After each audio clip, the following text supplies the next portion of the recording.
तो दुर्गादास राठौड़ के बारे में हम जान रहे थे। इसमें आज अपना टॉपिक चलेगा दुर्गादास राठौड़ के बारे में जो जान रहे थे। जितना हमने जाना उससे आगे आज हम जानेंगे। तो आज का अपना टॉपिक चलेगा, पहला टॉपिक है दुर्गादास राठौड़ में दुर्गादास राठौड़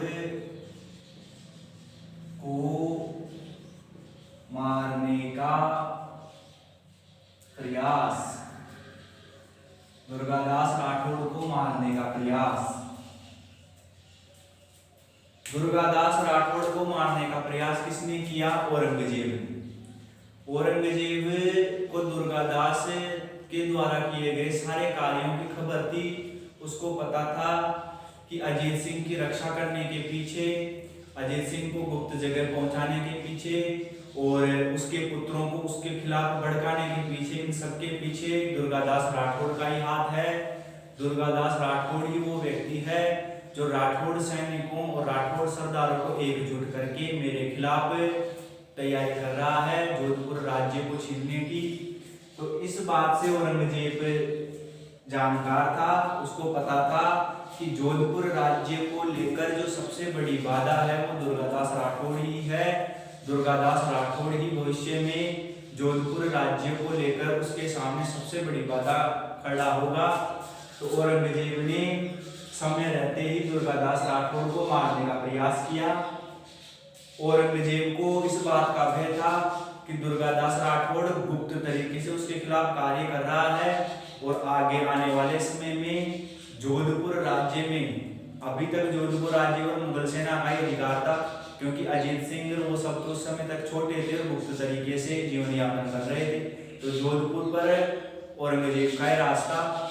औरंगजेब को इस बात का भय था कि दुर्गादास राठौड़ जोधपुर राज्य में उसके खिलाफ कहीं बड़ा विद्रोह नहीं कर दे। तो इस भय के चलते उसने दुर्गादास राठौड़ को मारने की योजना बनाई और उसने 1701 ईस्वी में अपने दूसरे पुत्र जिसका नाम था आजम, अपने दूसरे पुत्र आजम को सेना देकर दुर्गादास राठौड़ के खिलाफ भेज दी। आजम को कह दिया कि दुर्गादास राठौड़ को या तो बंदी बनाकर मेरे पास ले आना या दुर्गादास राठौड़ को खत्म कर देना। ऐसा कहकर आजम को सेना दी और आजम को दुर्गादास राठौड़ को मारने के लिए 1701 ईस्वी में दुर्गादास राठौड़ के खिलाफ भेज दिया। लेकिन दुर्गादास राठौड़ काफी बुद्धिमान और एक वीर पुरुष था। उसने आजम के खिलाफ लड़ाई लड़ी, उसका काफी नुकसान किया और कैसे भी बच बचाकर दुर्गादास राठौड़ बिल्कुल सुरक्षित तरीके से आजम की चंगुल से निकल गया और बच गया, अपनी जान बचा ली उसने। तो इस प्रकार आजम को जो भेजा गया था दुर्गादास राठौड़ को मारने के लिए 1701 में, इस प्रयास में औरंगजेब असफल हो गया। इस प्रयास में औरंगजेब असफल हो गया। दुर्गादास राठौड़ को आजम न तो पकड़ सका न मार सका। दुर्गादास राठौड़ बिल्कुल सुरक्षित तरीके से, आसानी से सुरक्षित जगह पर पहुंच गया। बल्कि इस युद्ध में दुर्गादास राठौड़ ने मुगलों की सेना या आजम को भारी नुकसान पहुंचाया। तो ये वाला टॉपिक अपना कंप्लीट है। अगला टॉपिक है अपना दुर्गादास राठौड़ में, अगला टॉपिक है अपना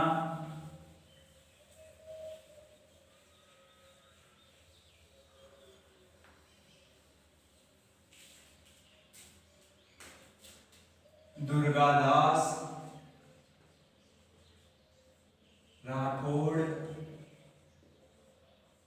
और अजीत सिंह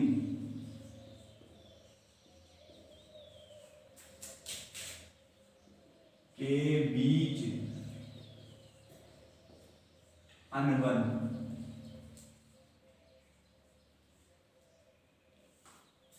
अगला टॉपिक है अपना दुर्गादास राठौड़ और अजीत सिंह के बीच अनबन।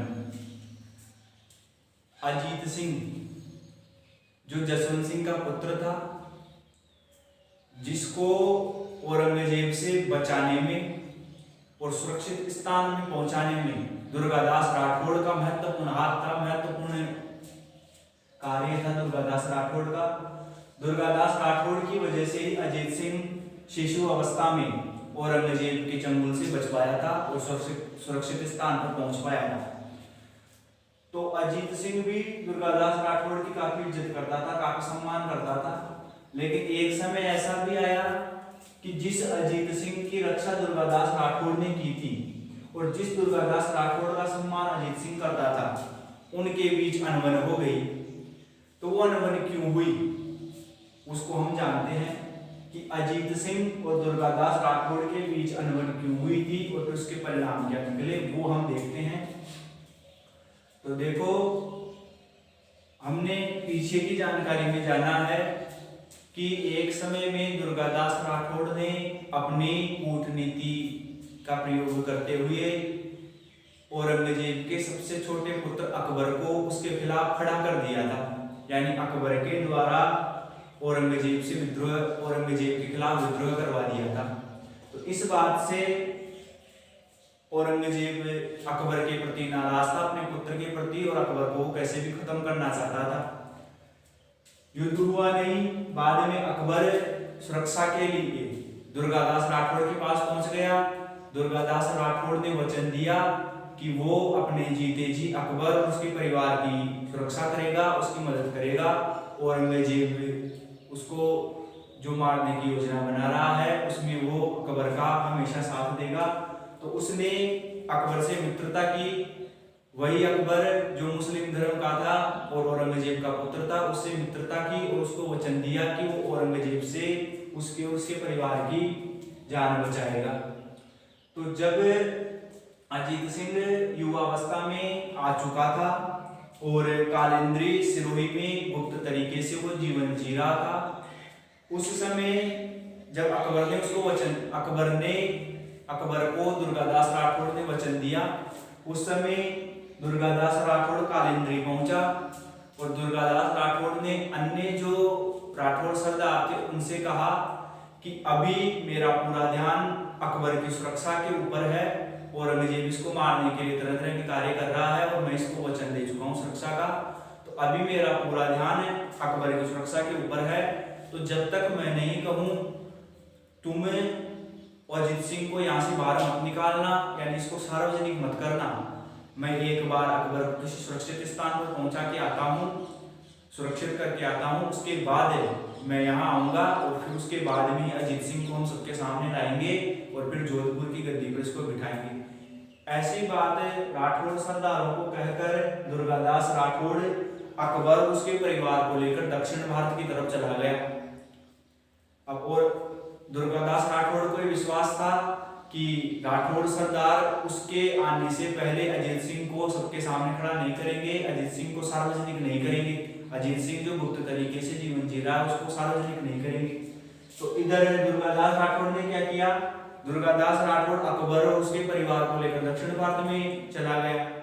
औरंगजेब ने उसके खिलाफ कई अभियान किए, लेकिन अकबर को उसने छिपा के रखा, सामने नहीं आने दिया, उसके परिवार की रक्षा की। बाद में कैसे भी करके अकबर और उसके परिवार को दुर्गादास राठौड़ ने ईरान का एक स्थान पारस, वहां पर सुरक्षित भेज दिया। तो ईरान के पारस में अकबर को और उसके परिवार को दुर्गादास राठौड़ ने बिल्कुल सुरक्षित भेज दिया। तो इस प्रकार दुर्गादास राठौड़ ने अकबर को जो वचन दिया था सुरक्षा का, वो निभाया और अकबर दुर्गादास राठौड़ की मदद से ईरान के पारस में सुरक्षित स्थान पर पहुंचने में सफल हुआ और वो औरंगजेब से बचा रहा हमेशा। अब उसको सुरक्षित करने के बाद में दुर्गादास राठौड़ जब वापस कालिंदी सिरोही पहुंचा तो उसको पता चला कि उसके आने से पहले ही राठौड़ सरदारों ने अजीत सिंह को सार्वजनिक कर दिया। यानी दुर्गादास राठौड़ के कहने से पहले ही, जबकि दुर्गादास राठौड़ मना करके गया था कि मैं नहीं आऊं तब तक अजीत सिंह को सार्वजनिक मत करना, लेकिन दुर्गादास राठौड़ के आने से पहले ही अन्य राठौड़ सैनिकों ने या राठौड़ सरदारों ने अजीत सिंह को सार्वजनिक कर दिया। कब किया सार्वजनिक? मार्च 1687 मार्च 1687 को पालड़ी नाम का गांव है, पालड़ी गांव, ये पालड़ी गांव है सिरोही में। तो अजीत सिंह के आने से पहले या उसके मना करने के बावजूद भी राठौड़ सरदारों ने मार्च 1687 को अजीत सिंह को पालड़ी गांव सिरोही में सार्वजनिक कर दिया, सार्वजनिक कर दिया। सार्वजनिक करने का मतलब अजीत सिंह अभी गुप्त तरीके से जी रहा था औरंगजेब से बचकर। तो राठौड़ सरदारों ने क्या किया, औरंगजेब युवावस्था, अजीत सिंह युवावस्था में आ चुका था, तो अजीत सिंह को सबके सामने खड़ा कर दिया कि ये जसवंत सिंह का पुत्र है और इसको अब तक हम गुप्त तरीके से बचा कर रख रखे थे, अब ये बड़ा हो चुका है तो अब ये जोधपुर की गद्दी पर बैठेगा। इस प्रकार सबके सामने अजीत सिंह को सार्वजनिक कर दिया गया पालड़ी गांव में। सबको पता चल गया कि जसवंत सिंह के पुत्र है, वो बड़ा भी हो चुका है और अब वो ही जोधपुर की गद्दी पर बैठेगा। उधर औरंगजेब के भी सामने अजीत सिंह आ गया और मुगल सैनिकों को भी पता चल गया और अन्य जो प्रजा थी सबको अजीत सिंह के बारे में पता चल गया। अब इस बात से दुर्गादास राठौड़ काफी नाराज हो गया। दुर्गादास राठौड़ को काफी दुख हुआ और दुर्गादास राठौड़ नाराज हो गया कि मेरे मना करने के बावजूद भी, मेरे आने से पहले ही राठौड़ सरदारों ने अजीत सिंह को सबके सामने ला दिया। यानी उसने जो योजनाएं बनाई हुई थी वो योजनाएं उसकी एक तरह से इधर ही रह गई। दुर्गादास राठौड़ नाराज हो गया। नाराज होकर दुर्गादास राठौड़ अलग रहने लगा और अजीत सिंह और अन्य जो राठौड़ सैनिक थे वो अलग रहने लगे। दोनों में नाराजगी रहने लगी। अजीत सिंह और उसके साथ जो अन्य राठौड़ सरदार थे वो अलग रहने लगे और दुर्गादास राठौड़ अलग जीवन जीने लगा। इस प्रकार से उनके बीच अनबन हुई। लेकिन बाद में यानी अक्टूबर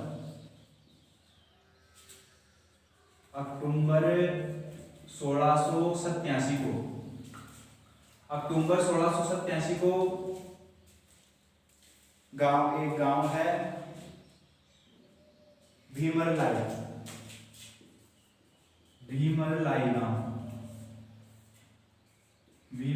गांव भी सिरोही में है। अक्टूबर 1687 को भीमरलाई गांव में अजीत सिंह और दुर्गादास राठौड़ के बीच में वापस सुलह हो गई। यानी अजीत सिंह ने वापस से दुर्गादास राठौड़ को मना लिया और दोनों के बीच में वापस सुलह हो गई, दोनों के बीच में वापस समझौता हो गया और दोनों वापस से एक दूसरे का साथ देने के लिए तैयार हो गए।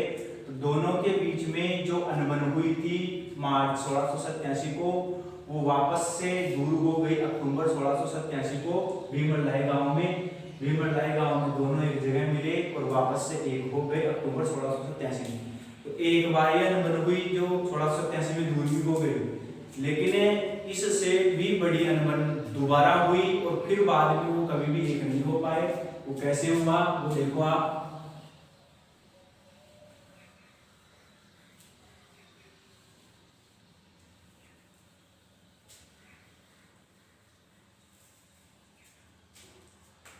तो देखो 1707 ईस्वी का समय आया। 1707 ईस्वी भारतीय इतिहास में 1707 ईस्वी एक बहुत ही महत्वपूर्ण वर्ष था।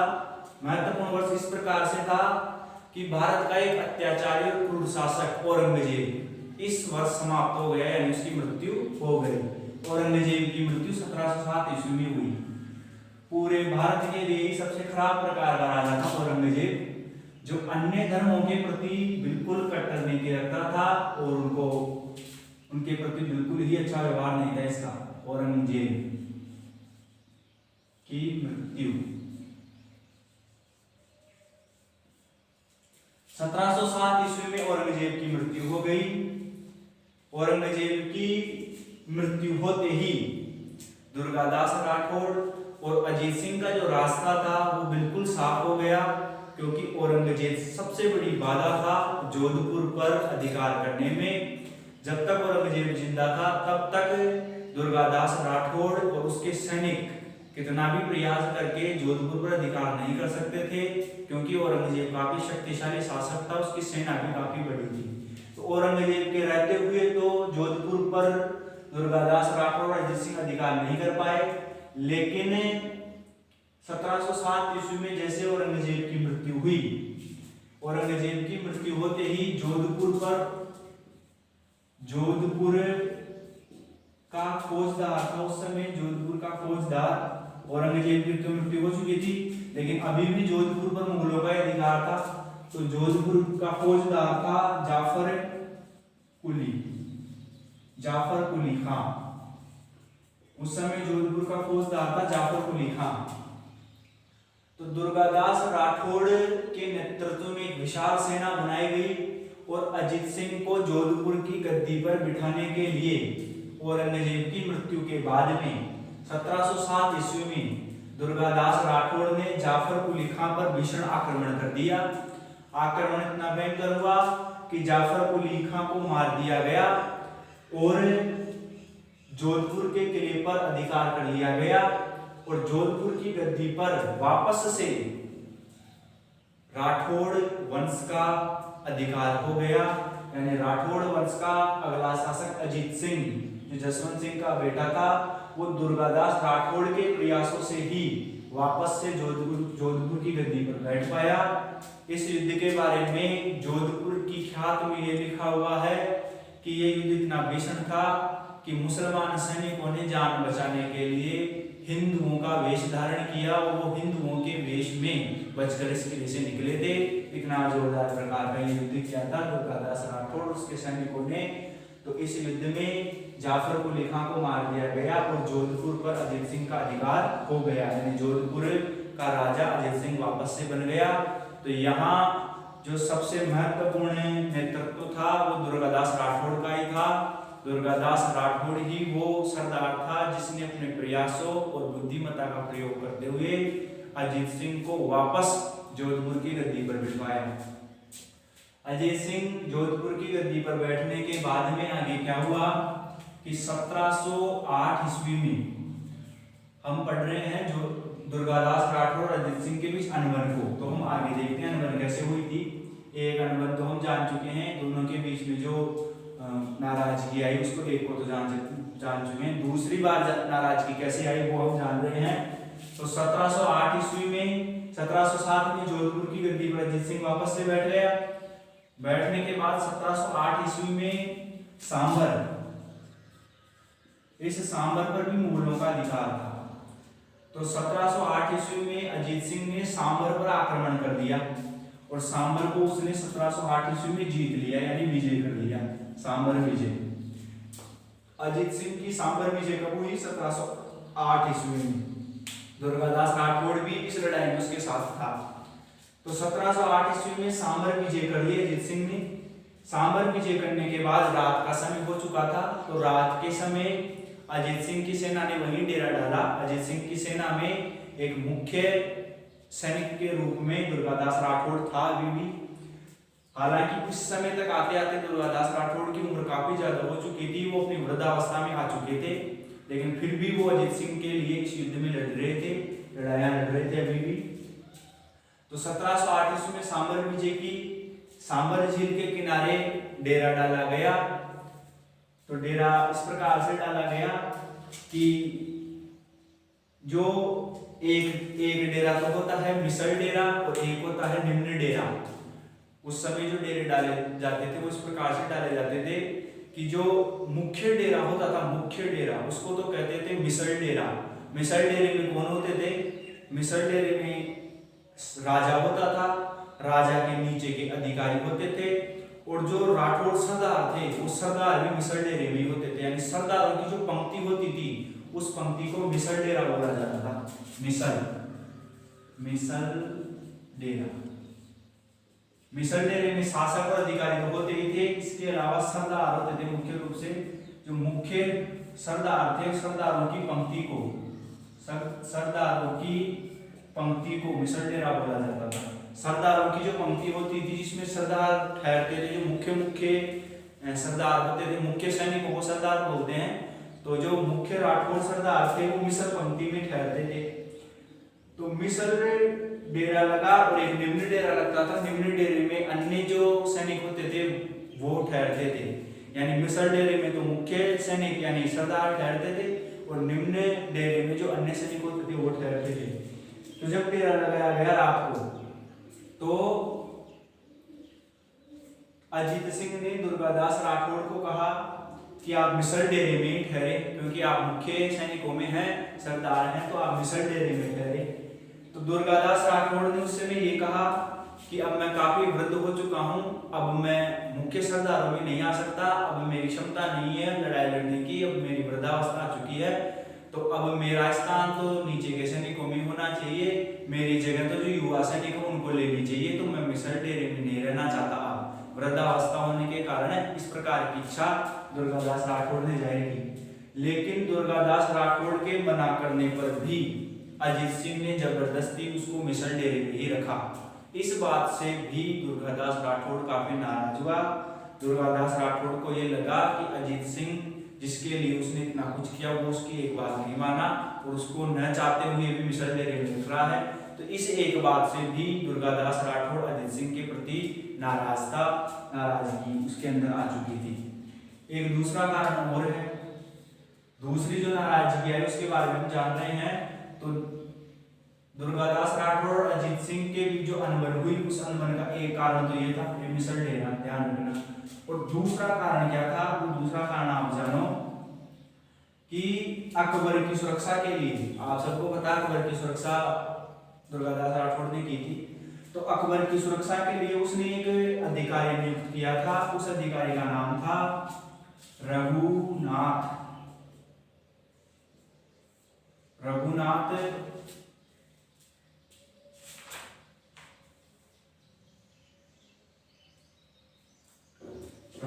सांचौरा।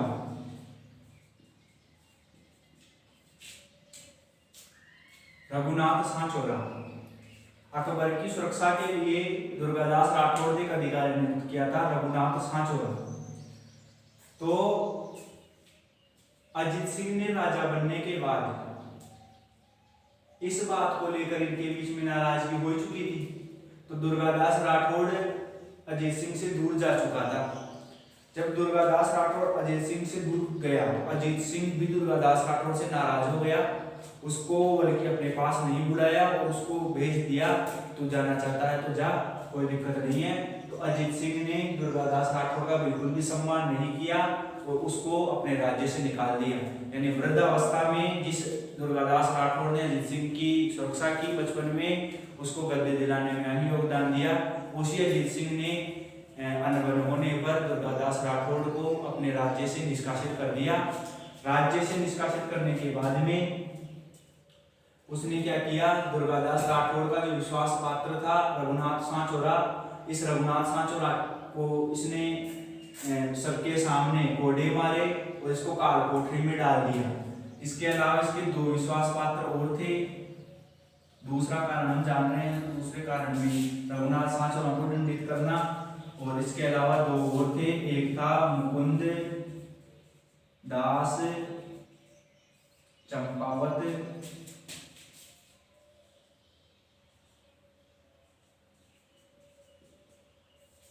और एक था रघुनाथ चंपावत। ये तीन व्यक्ति थे जो दुर्गादास राठौड़ के काफी विश्वास पात्र थे। रघुनाथ सांचौरा, मुकुंद दास चंपावत और रघुनाथ चंपावत। रघुनाथ सांचौरा को तो अजीत सिंह ने क्या किया, कोड़े मारे और काल कोठरी में डाल दिया। मुकुंद दास चंपावत और रघुनाथ चंपावत को अजीत सिंह ने मरवा दिया, यानी इनकी हत्या करवा दी। तो इन सब बातों से भी दुर्गादास राठौड़ अजीत सिंह के प्रति काफी नाराज था। दुर्गादास राठौड़ को ये लग रहा था कि अजीत सिंह उसके खिलाफ कार्य कर रहा है, उसके जो विश्वास पात्र थे उन विश्वास पात्रों को उसने सजा दी और उन विश्वास पात्रों को उसने मार दिया। तो हो सकता है कि अब अगला नंबर मेरा हो, यानी वो मुझे भी मार सकता है, राज्य से तो निष्कासित कर ही चुका है, मुझे भी मार सकता है। इन सब बातों को लेकर दुर्गादास राठौड़ अजीत सिंह के प्रति काफी ज्यादा नाराज हो गए और इन दोनों के बीच में काफी नाराजगी हो गई, जिसके चलते दुर्गादास राठौड़ हमेशा के लिए मारवाड़ को छोड़कर मेवाड़ चले गए। उस समय मेवाड़ का शासक था अमर सिंह द्वितीय। मेवाड़ का शासक था, मेवाड़ शासक, उस समय मेवाड़ का शासक था अमर सिंह द्वितीय। ये अमर सिंह दूसरा है, ध्यान रखना। एक अमर सिंह कौन था? महाराणा प्रताप का बेटा। महाराणा प्रताप का जो बेटा था वो अमर सिंह प्रथम था।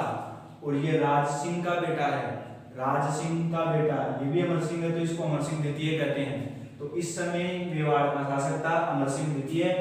तो 1712 के समय दुर्गादास राठौर और अजीत सिंह के बीच में अनबन हो गई, नाराजगी हो गई, जिसको लेकर दुर्गादास राठौर हमेशा के लिए मारवाड़ को छोड़कर मेवाड़ आ गए और मेवाड़ के शासक अमर सिंह द्वितीय के पास में वो ठहरे। अमर सिंह द्वितीय दुर्गादास राठौर के कारनामों से परिचित था। दुर्गादास राठौर के द्वारा किए गए कार्य और उसकी जो स्वामी भक्ति थी, उस स्वामी भक्ति से वो दुर्गादास राठौर से काफी प्रसन्न था, उसका सम्मान करता था।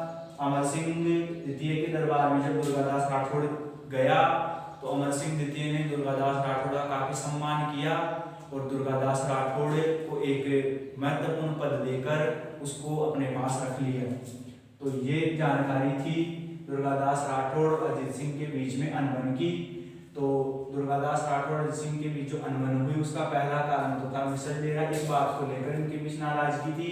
और दूसरा कारण था ये कि दुर्गादास राठौर के विश्वास पात्रों को मारना या उनको सजा देना, इससे भी दुर्गादास राठौर नाराज था और वो हमेशा के लिए अमर सिंह द्वितीय के पास चला गया।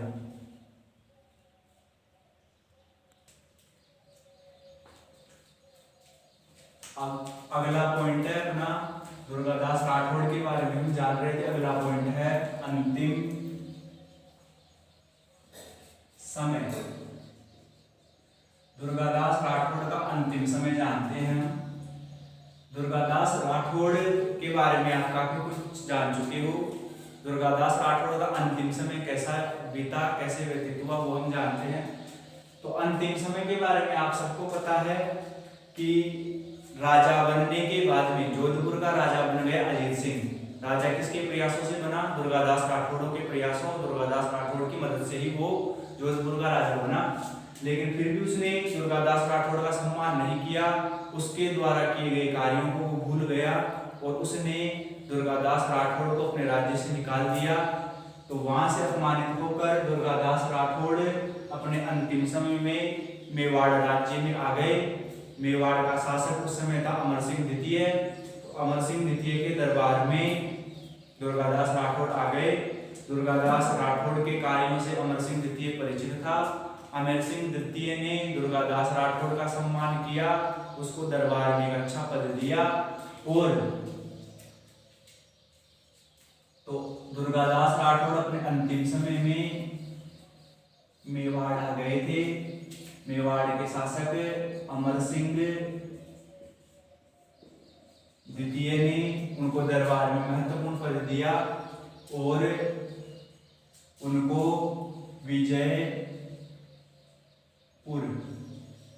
विजयपुर की जागीर दी। दुर्गादास राठौर को अमर सिंह द्वितीय ने अपने दरबार में रख लिया और दुर्गादास राठौर को जीवन यापन करने के लिए विजयपुर की जागीर अमर सिंह द्वितीय ने प्रदान कर दी, विजयपुर की जागीर दी। इसके अलावा रामपुरा का हाकिम नियुक्त कर दिया, रामपुरा का हाकिम नियुक्त किया। तो देखो दुर्गादास राठौर अपने अंतिम समय में मेवाड़ चला गया।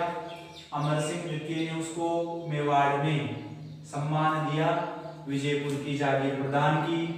बाद में रामपुरा का हाकिम दुर्गादास राठौर को नियुक्त कर दिया गया। तो दुर्गादास राठौर ये सब मिलने के बाद में बिल्कुल अच्छे तरीके से सुखपूर्वक अपना अंतिम समय व्यतीत करता रहा। और एक समय में यानी 22 नवंबर 1718 ईस्वी 22 नवंबर 1718 ईस्वी में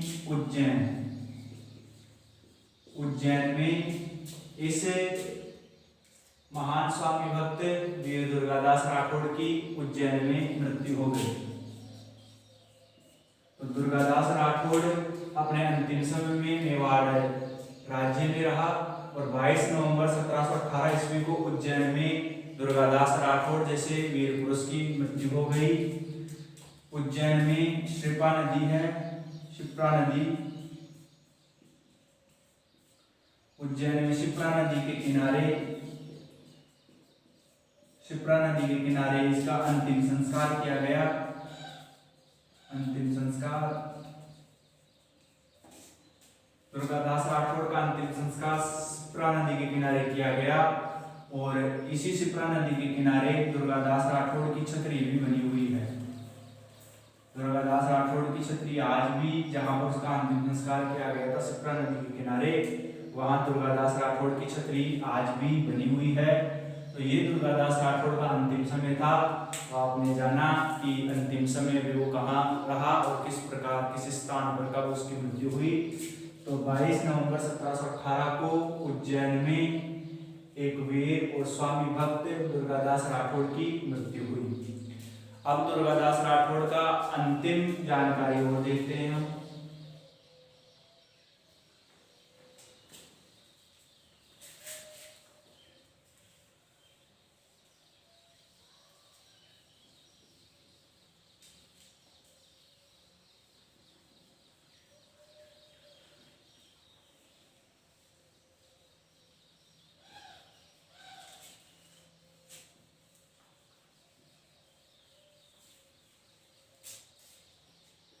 दुर्गादास राठौड़ से संबंधित अंतिम जानकारी यानी अंतिम पॉइंट यह है का मूल्यांकन।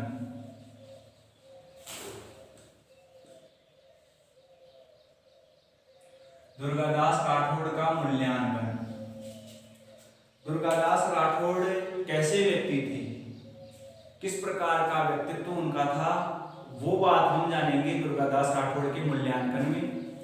तो दुर्गादास राठौड़ के बारे में आपने काफी कुछ जाना है पीछे के पॉइंटों में, जिनसे ही आपको अंदाजा लग गया होगा कि दुर्गादास राठौड़ कैसा व्यक्ति था, उसके अंदर कौन कौन से गुण थे और किस प्रकार का व्यक्तित्व उनका था।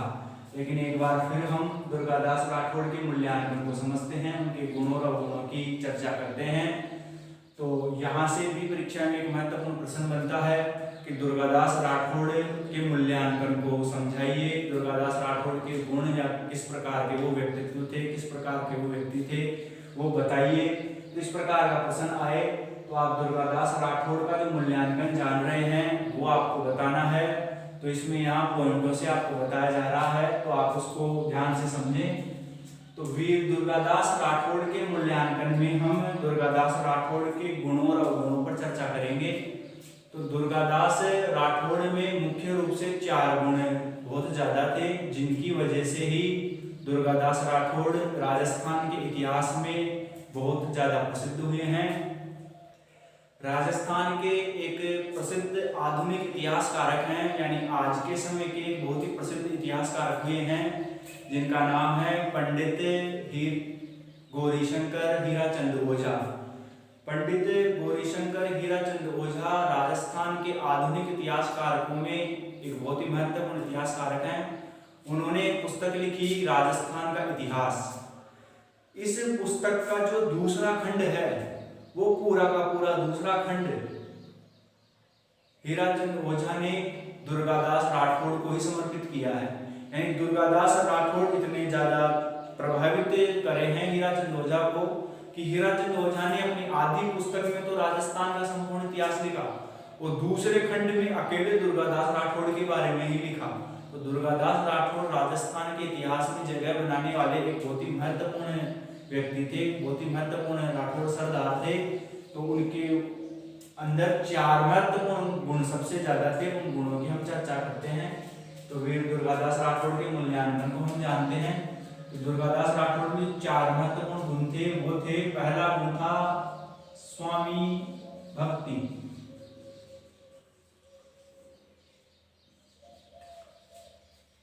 वीर दुर्गादास राठौड़ का पहला जो सबसे महत्वपूर्ण गुण था वो था स्वामी भक्ति। दूसरा गुण था वीरता। दुर्गादास राठौड़ का दूसरा गुण था वीरता। दुर्गादास राठौड़ का तीसरा गुण था कुशल कूटनीतिज्ञ।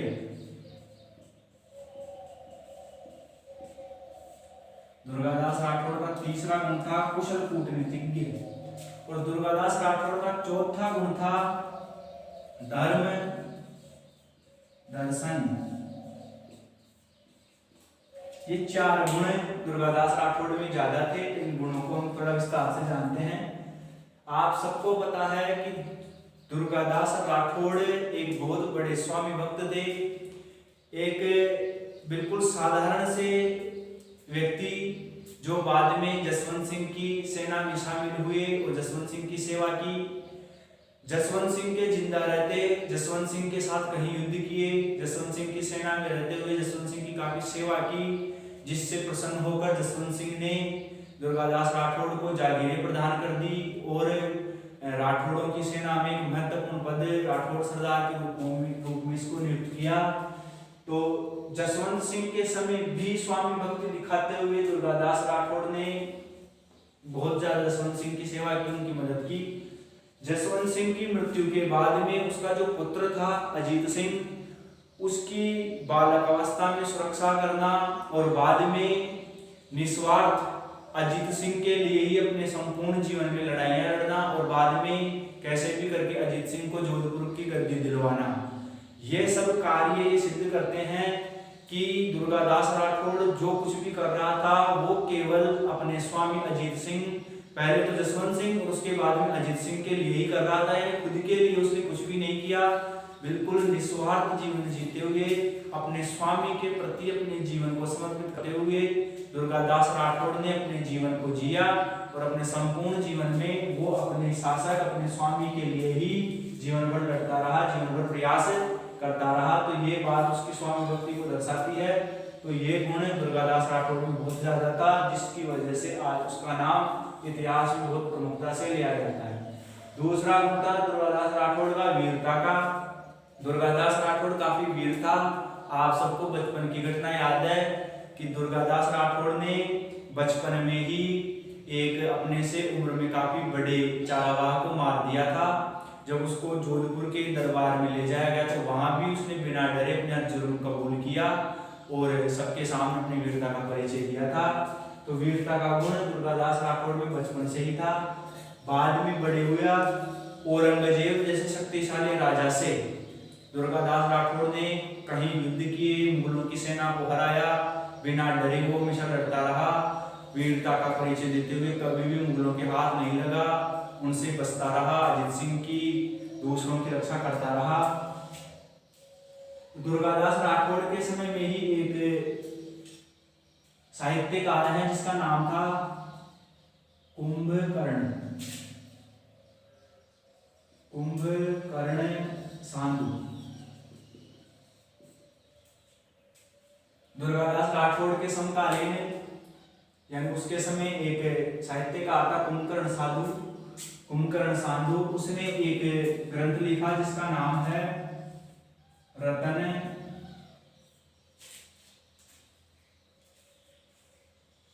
रासो।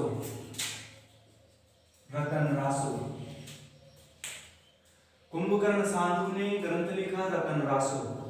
इस रतन रासो में कुंभकर्ण साधु ने दुर्गादास राठौड़ की वीरता को बताया। वीरता को किस प्रकार बताया कि रतन रासो में कुंभकर्ण साधु ने लिखा है कि दुर्गादास राठौड़ बहुत ज्यादा वीर था। जिस समय जसवंत सिंह जिंदा था उस समय जसवंत सिंह और औरंगजेब के बीच में एक युद्ध हुआ था, जिस युद्ध का नाम था धर्मत का युद्ध। धर्मत का युद्ध जसवंत सिंह और औरंगजेब के बीच हुआ। इस युद्ध में जसवंत सिंह की तरफ से दुर्गादास राठौड़ लड़ा था और उसने इतनी वीरता दिखाई थी कि उसके समय में उसके 5 घोड़े मर चुके थे। दुर्गादास राठौड़ के 5 घोड़े मर चुके थे, लेकिन दुर्गादास राठौड़ इस युद्ध में इतनी वीरता से लड़ा कि दुर्गादास राठौड़ को कोई नहीं मार पाया। उसने एक घोड़ा मरने पर दूसरा, तीसरा, चौथा, इस प्रकार से 5 घोड़े बदल लिए पूरे युद्ध में, लेकिन दुर्गादास राठौड़ को कोई मार नहीं पाया। अंत समय में जब उसका 5वां घोड़ा भी मर गया तो दुर्गादास राठौड़ जमीन पर गिर गए और बहुत सारे मुगल सैनिकों ने उनको घेर कर घायल कर दिया। हर तरह से वो घायल हो चुके थे, लेकिन फिर भी उन्होंने प्राण नहीं त्यागे। बाद में जसवंत सिंह ने उनको सुरक्षित स्थान पर पहुंचाया। एक तरह से ऐसा लग रहा था कि अब दुर्गादास राठौड़ नहीं जिएंगे, फिर भी वो वापस से खड़े हुए और आने वाले समय में आपने जाना कि किस प्रकार अजित सिंह की रक्षा की। तो युद्ध भूमि में बहुत ज्यादा वीरता और कुशलता से वो लड़ते थे, तो वीरता का गुण भी उनके अंदर बहुत ज्यादा था। कभी भी चाहे शत्रु पक्ष कितना ही मजबूत और कितना ही शक्तिशाली क्यों न हो, वो युद्ध भूमि में कभी नहीं डरते थे और हमेशा वीरता से लड़ाई लड़ते थे। इसके अलावा दुर्गादास राठौड़ का एक प्रमुख गुण है कुशल कूटनीतिज्ञ। आप सबको पता है कि दुर्गादास राठौड़ एक बहुत ही बुद्धिमान और कुशल कूटनीतिज्ञ भी थे। उन्होंने अपनी कूटनीति के बल पर ही अकबर जो औरंगजेब का पुत्र था उसको अपने पिता के खिलाफ ही खड़ा कर दिया था। ये औरंगजेब की कूटनीति की ही विशेषता थी। इसके अलावा सिसोदिया जो हमेशा राठौड़ों से अलग रहते थे, उन सिसोदियों को वापस राठौड़ों से जोड़ दिया, यानी राठौड़ों और सिसोदियों के बीच में गठबंधन करवा दिया। ये भी दुर्गादास राठौड़ की कूटनीतिक सफलता का ही परिणाम था। तो दुर्गादास राठौड़ बहुत बड़ा कूटनीतिज्ञ भी था। उसने अपनी कूटनीति के बल पर ही एक हारे हुए क्षेत्र यानी मारवाड़ राज्य को दोबारा से अजित सिंह को दिलवा दिया, अजित सिंह को वहां की गद्दी पर बिठा दिया। तो वो एक कुशल कूटनीतिज्ञ भी था। इसके अलावा धर्म दर्शन, हिंदू धर्म का होते हुए भी दुर्गादास राठौड़ ने मुस्लिम धर्म या अन्य धर्मों के प्रति सम्मान पूर्वक व्यवहार ही रखा। अकबर जो मुस्लिम धर्म का था और उसके प्रबल शत्रु औरंगजेब का पुत्र था, उसकी भी दुर्गादास राठौड़ ने सुरक्षा का वचन दिया। तो अकबर जैसे मुस्लिम धर्म से संबंधित व्यक्ति की सुरक्षा दुर्गादास राठौड़ ने की। इससे ही सिद्ध होता है कि दुर्गादास राठौड़ एक धर्म दर्शन व्यक्तित्व भी थे, यानी अन्य धर्मों के प्रति भी दुर्गादास राठौड़ की सोच अच्छी थी। वो अन्य धर्मों का भी हिंदू धर्म के समान ही सम्मान करते थे।